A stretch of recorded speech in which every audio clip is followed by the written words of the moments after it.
Fahriddin Marko'zi ishlagan kuylardan ashula qalbimni qaytar.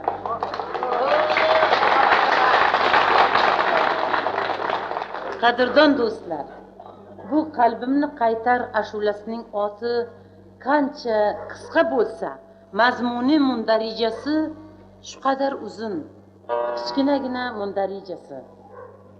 Qishloq maktabida, o'rta maktabda qiz bilan yigit o'qishadi. O'qish paytida kichkinagina bir-biriga nihol muhabbat izhor qilishadi. O'qish davomida bu nihol muhabbat o'sib voyaga yetadi.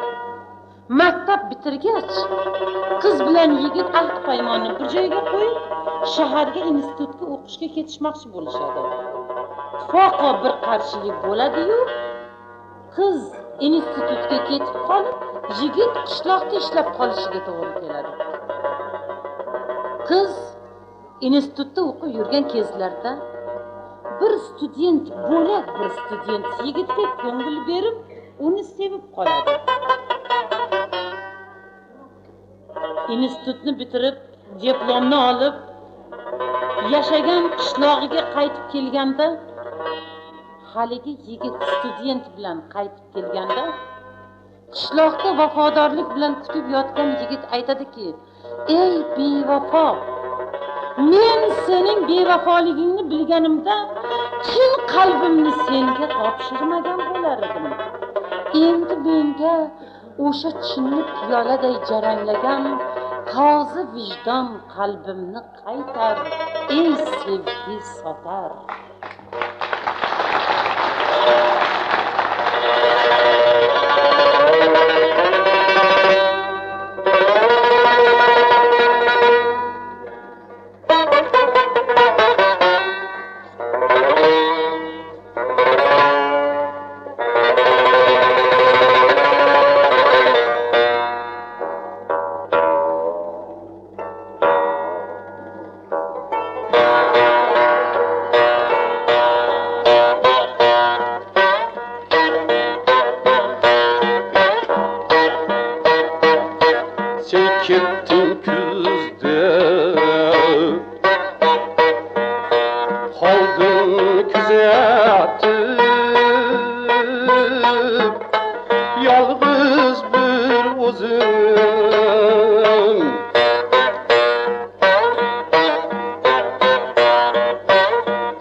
Shahardan qaytding,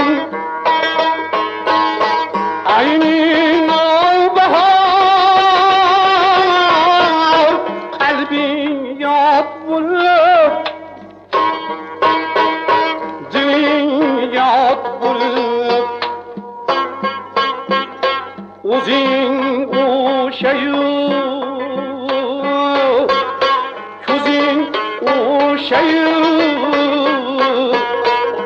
yürəyi başqa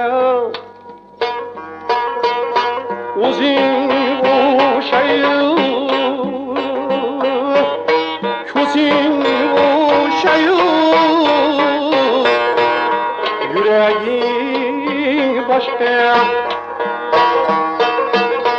qalbingga asta nazar soldim o'xshaydi toshga lekin sen meni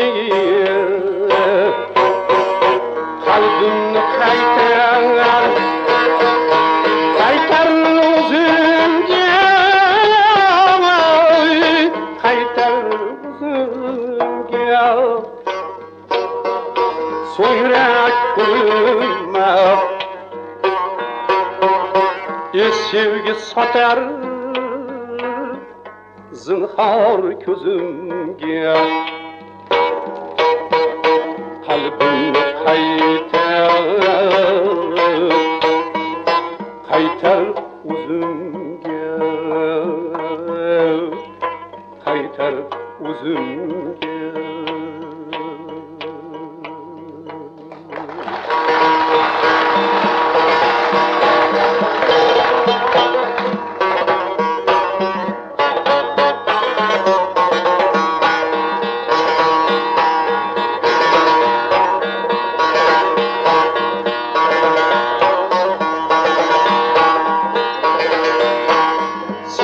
sanamni ko'rmasam ishqingda zor bo'lmas edim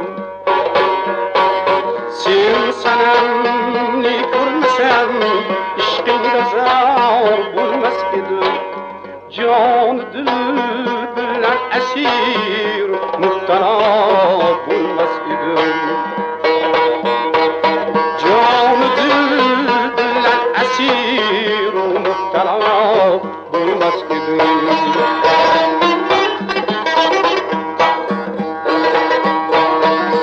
oyizing ko'rsatmasang janon koshki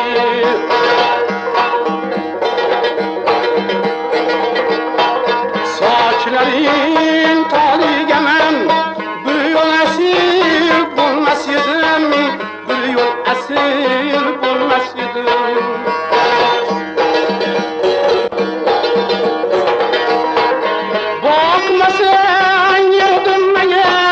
shahlo ko'zinglar go'zal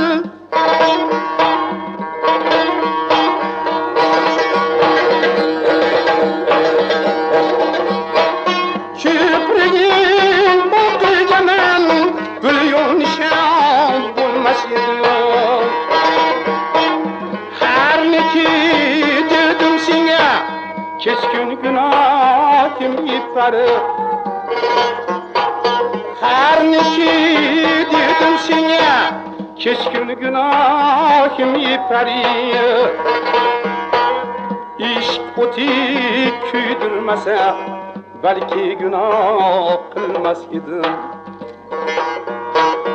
ishq o'ti kuydirmasa balki gunoh qilmas edim sen sanamni ko'rmasam ishqingda zor bo'lmas edim joni dil bilan asir muftalo bo'lmas edim muftalo bo'lmas edim